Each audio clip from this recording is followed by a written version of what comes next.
से चार बेटियां विदा हो रही हैं। चार बेटियों को विदा होकर के जाना है। ये प्रेम छोटे तो कैसे छोड़े। मंत्रियों को बुलाया, भीतर समाचार भेज दिया कि जाइए और विदाई की तैयारियां करवाइए। अब मेरी बेटियां मुझसे जुदा होने वाली हैं, मेरी पुत्रियां मुझसे जुदा होकर के जाने वाली हैं। उसी समय राम जी आ गए। राम जी के हाथ जोड़ करके जनक जी खड़े हो गए। सुनिए, मेरी पुत्रियां बहुत भोली हैं और मेरी पुत्री से अगर कोई गलती हो तो मेरी पुत्री को क्षमा कर देना। कौन कह रहा है? राजा जनक, विदेह राजा कह रहे हैं। किसके सामने? अपने दामाद, अपने जमाई के सामने हाथ जोड़ करके खड़े हैं कि मेरी पुत्री से अगर कोई गलती हो तो मेरी पुत्री को आप क्षमा कर देना।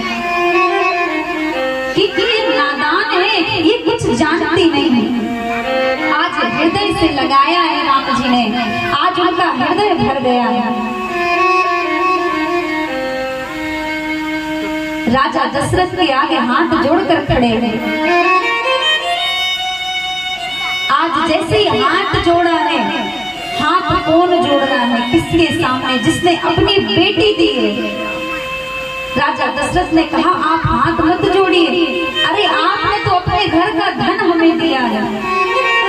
बराबर का धन होता है ना, समधन या समधी क्यों कहा जाता है? सम मतलब बराबर होता है।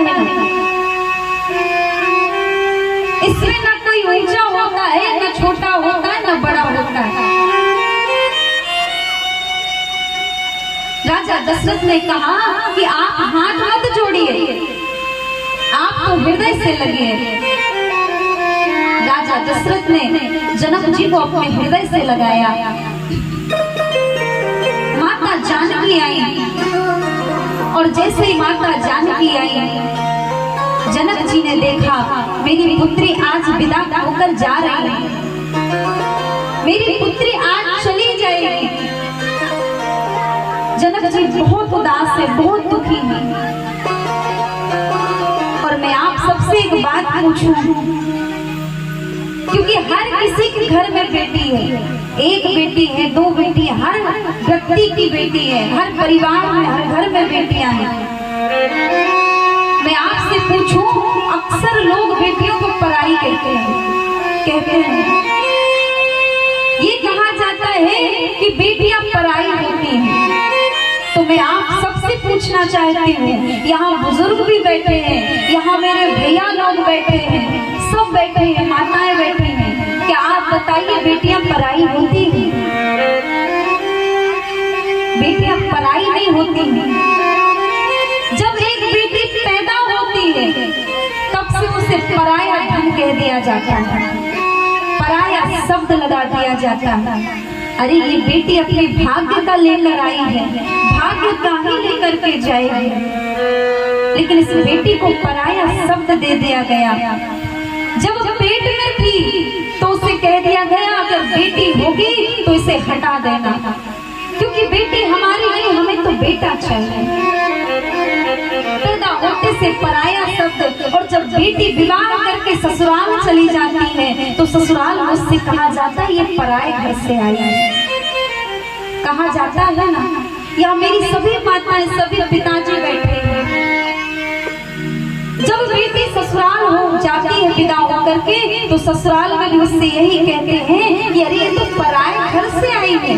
तो बताइए कि हम सब बेटियों का घर कहाँ है?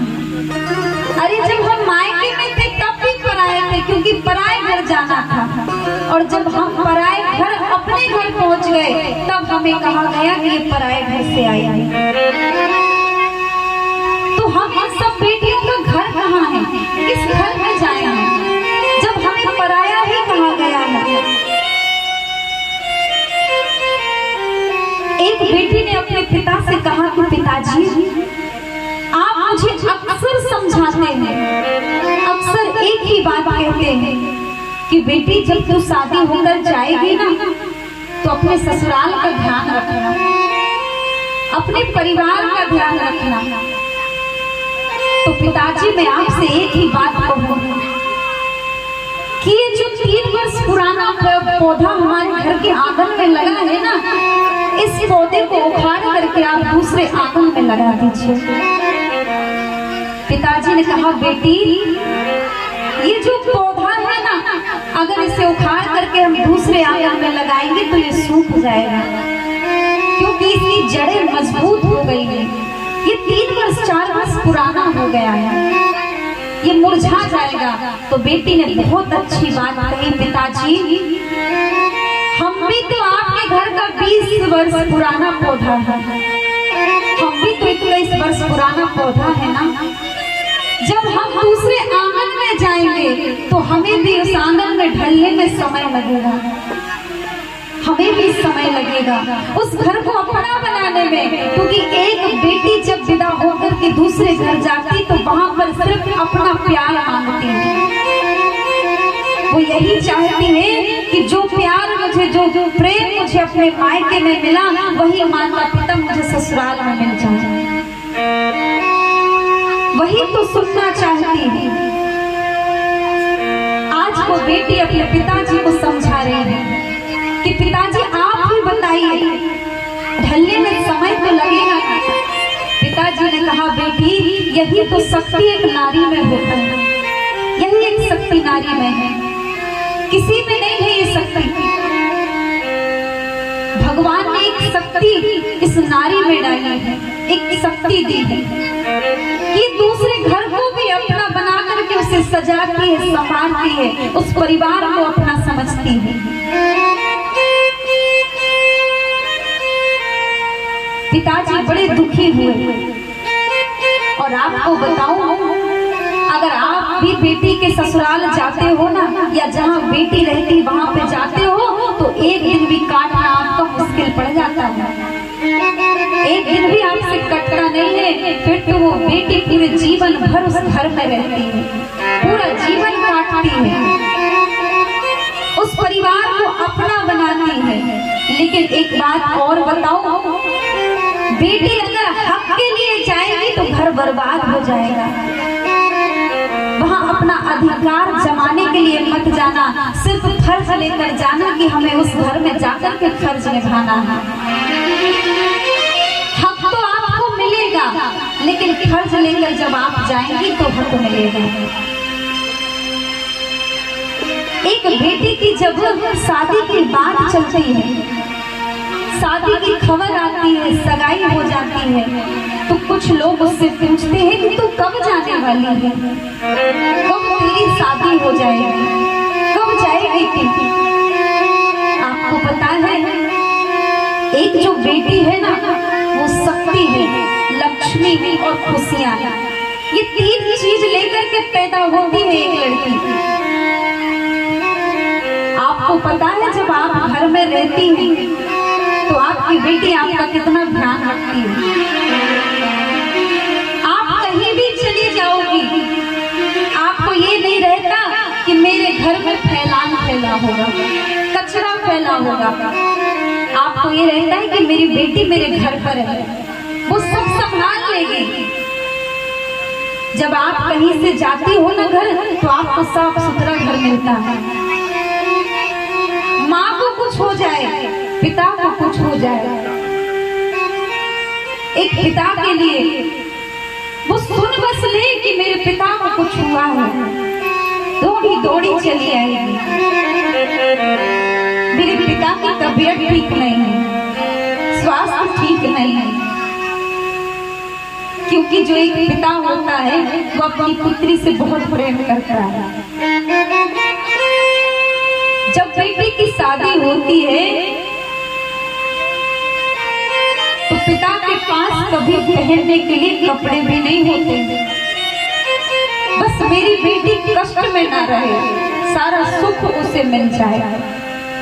एक एक करके धन कमाता है, दहेज इकट्ठा करता है, शादी में कोई कमी न रह जाए।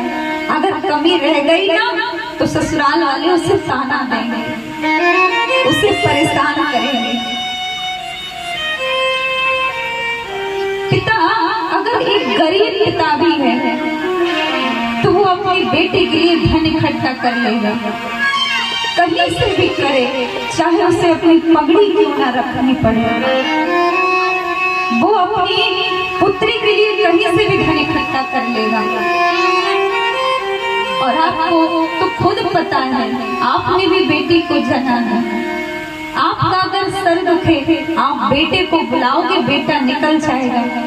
लेकिन बेटी को अगर पता चल जाए मेरे पापा का सर दुख रहा है, पिताजी गोली ला दो, गोली चाहिए, पानी पियोगे आप, आपके लिए चाय बना दो, आपका सर दबा दो, बहुत ध्यान रखती है। और एक पिता भी अपनी बेटी का बहुत ध्यान रखता है। राजा जनक जी बहुत रो रहे हैं, मेरी बेटी आज, मेरी पुत्री विदा हो रही है, मेरी पुत्री आज मुझसे जुदा होकर के चली जाएगी। जब बेटी की विदा होती है तो सारा समाज इकट्ठा होता है, सारे रिश्तेदार, सारे नाते रिश्ते सब इकट्ठे होते हैं। और जब विदा होने लगती है, उड़ गई आंगन से चिड़िया, घर अकेला रह गया, सूनी सूनी गलियां रह गई, सब खत्म झमेला हो गया। क्योंकि प्यार से दिल जीतना कोई इन बेटियों से सीखे। कितनी भी तकलीफ रहे, कितनी भी गम में रहेगी, तकलीफ में रहेगी, लेकिन हर एक के घर में, हर एक के आंगन में चहकती रहेगी। कभी इसका काम करना, कभी उसका काम करना। वो धरती की